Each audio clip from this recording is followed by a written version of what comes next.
ज़ैन कहता है कि देखो, अब तुम्हें एक फ़ैसला करना होगा और इस पर कायम रहना होगा। मैं तुम्हें यही बताने की कोशिश कर रहा हूँ कि मैं तुम्हें किसी भी तरह से इस चीज़ के लिए नहीं कहूँगा कि तुम उसके साथ रहो, क्योंकि वाक़ई में वो इंसान इस काबिल नहीं है कि उस पे यकीन किया जाए। लेकिन जी आप देखेंगे कि माजिदा कहती है कि बात तो तुम्हारी बिल्कुल ठीक है, लेकिन ज़ारा आखिर तुम्हारा बनेगा क्या? मुझे तो ये समझ नहीं आ रही है। पहले ही मिनाहिल की टेंशन मेरे दिमाग से नहीं उतरी और तुम हो के एक और वेवेला मचा के बैठ चुकी हो। दूसरी तरफ हनान किसी की जान नहीं छोड़ आए, हर वक्त कोई ना कोई ऐसी गेम और चाल में रहता है कि सब कुछ खराब कर रहे। अब रोमी के पीछे हाथ धो के पड़ चुका है और रोमी को कहता है कि अगर तुमने मुझे पैसे ना दिए तो मैं तुम्हारी सारी वीडियोस को वायरल कर दूंगा, जिसकी वजह से वो भी काफ़ी परेशान होती है।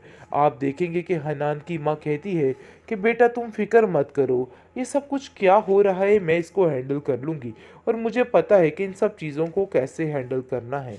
मैं तो खुद तंग आ चुकी हूँ इन सब चीज़ों से। मुझे तो खुद कुछ समझ नहीं आ रही कि मैं क्या करूँ।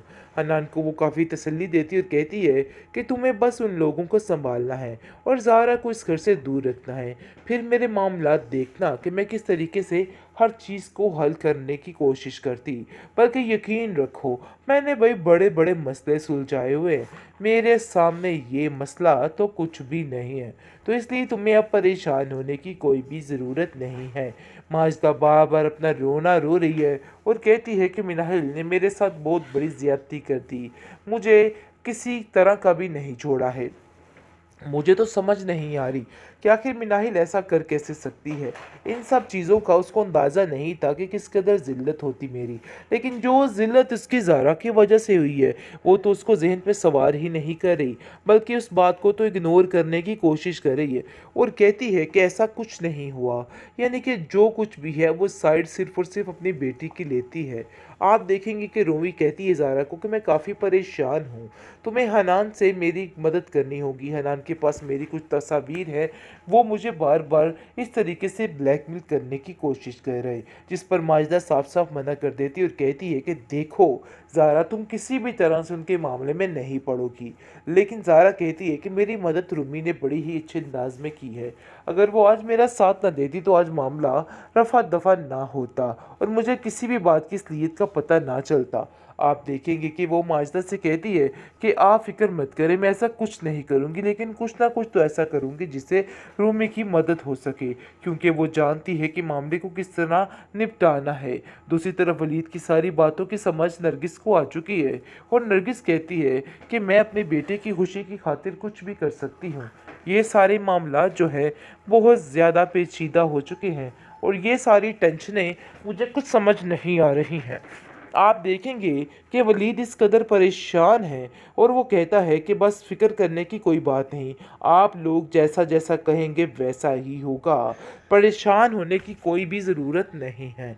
मिनाहिल जो है वो तसल्ली देती है नरगिस को और कहती है कि आप फ़िक्र मत करें, सबा आहिस्ता-आहिस्ता इस घर के माहौल को समझ जाएगी और उसको पता चल जाएगा कि आखिर क्या करना है।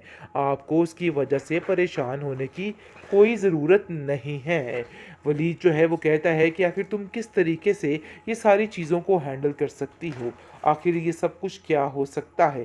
मुझे तो खुद कुछ समझ नहीं आ रही है, क्योंकि वलीद भी काफ़ी परेशान है इन सब चीज़ों के लिए, लेकिन फिर भी हिम्मत नहीं हारा और वो जानता है कि नरगिस की खुशी इसी बात पे है कि सब हँसती-मुस्कुराती इस घर में आ जाए। इसके अलावा और किसी चीज़ में उसकी माँ की खुशी उसको नज़र नहीं आ रही है। ज़ैन कहता है कि देखो, अब तुम्हें एक फ़ैसला करना होगा और इस पर कायम रहना होगा।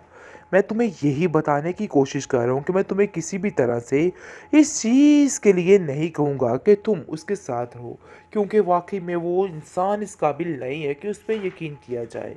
लेकिन जी आप देखेंगे कि माजिदा कहती है कि बात तो तुम्हारी बिल्कुल ठीक है, लेकिन ज़ारा आखिर तुम्हारा बनेगा क्या? मुझे तो ये समझ नहीं आ रही है। पहले ही मिनाहिल की टेंशन मेरे दिमाग से नहीं उतरी और तुम हो के एक और वेवेला मचा के बैठ चुकी हो। दूसरी तरफ हनान किसी की जान नहीं छोड़ आए, हर वक्त कोई ना कोई ऐसी गेम और चाल में रहता है कि सब कुछ खराब कर रहा है। अब रोमी के पीछे हाथ धो के पड़ चुका है और रोमी को कहता है कि अगर तुमने मुझे पैसे ना दिए तो मैं तुम्हारी सारी वीडियोस को वायरल कर दूंगा, जिसकी वजह से वो भी काफ़ी परेशान होती है। आप देखेंगे कि हनान की माँ कहती है कि बेटा तुम फिक्र मत करो, ये सब कुछ क्या हो रहा है मैं इसको हैंडल कर लूँगी और मुझे पता है कि इन सब चीज़ों को कैसे हैंडल करना है। मैं तो खुद तंग आ चुकी हूँ इन सब चीज़ों से। मुझे तो खुद कुछ समझ नहीं आ रही कि मैं क्या करूँ। हनान को वो काफ़ी तसल्ली देती है और कहती है कि तुम्हें बस उन लोगों को सँभालना है और ज़ारा को इस घर से दूर रखना है। फिर मेरे मामलात देखना कि मैं किस तरीके से हर चीज़ को हल करने की कोशिश करती। बल्कि यकीन रखो, मैंने भाई बड़े-बड़े मसले सुलझाए हुए हैं। मेरे सामने ये मसला तो कुछ भी नहीं है। तो इसलिए तुम्हें अब परेशान होने की कोई भी ज़रूरत नहीं है। माजिदा बार-बार अपना रोना रो रही है और कहती है कि मिनाहिल ने मेरे साथ बहुत बड़ी ज़्यादती कर दी। मुझे किसी तरह का भी नहीं छोड़ा है। मुझे तो समझ नहीं आ रही कि आखिर मिनाहिल ऐसा कर कैसे सकती है। इन सब चीज़ों का उसको अंदाज़ा नहीं था कि किस कदर ज़िल्लत होती मेरी। लेकिन जो ज़िल्लत उसकी ज़ारा की वजह से हुई है, वो तो उसको ज़हन पे सवार ही नहीं कर रही, बल्कि उस बात को तो इग्नोर करने की कोशिश कर रही है और कहती है कि ऐसा कुछ नहीं हुआ। यानी कि जो कुछ भी है वो साइड सिर्फ़ और सिर्फ़ अपनी बेटी की लेती है। आप देखेंगे कि रोमी कहती है ज़ारा को कि मैं काफ़ी परेशान हूँ।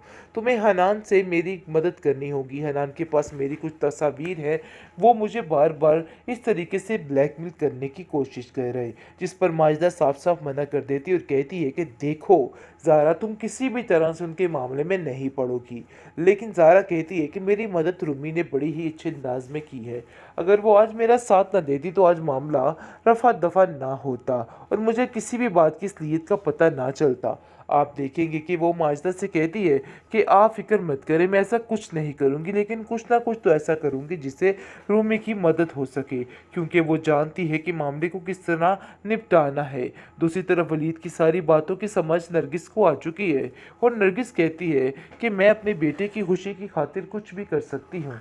ये सारे मामला जो है बहुत ज़्यादा पेचीदा हो चुके हैं और ये सारी टेंशनें मुझे कुछ समझ नहीं आ रही हैं। आप देखेंगे कि वलीद इस कदर परेशान है और वो कहता है कि बस फ़िक्र करने की कोई बात नहीं, आप लोग जैसा जैसा कहेंगे वैसा ही होगा, परेशान होने की कोई भी ज़रूरत नहीं है। मिनाहिल जो है वो तसल्ली देती है नरगिस को और कहती है कि आप फ़िक्र मत करें, सबा आहिस्ता आहिस्ता इस घर के माहौल को समझ जाएगी और उसको पता चल जाएगा कि आखिर क्या करना है। आपको उसकी वजह से परेशान होने की कोई ज़रूरत नहीं है। वलीद जो है वो कहता है कि आखिर तुम किस तरीके से ये सारी चीज़ों को हैंडल कर सकती हो, आखिर ये सब कुछ क्या हो सकता है। मुझे तो खुद कुछ समझ नहीं आ रही है, क्योंकि वलीद भी काफ़ी परेशान है इन सब चीज़ों के लिए, लेकिन फिर भी हिम्मत नहीं हारा और वो जानता है कि नरगिस की खुशी इसी बात पे है कि सब हंसती मुस्कुराती इस घर में आ जाए। इसके अलावा और किसी चीज़ में उसकी माँ की खुशी उसको नज़र नहीं आ रही है।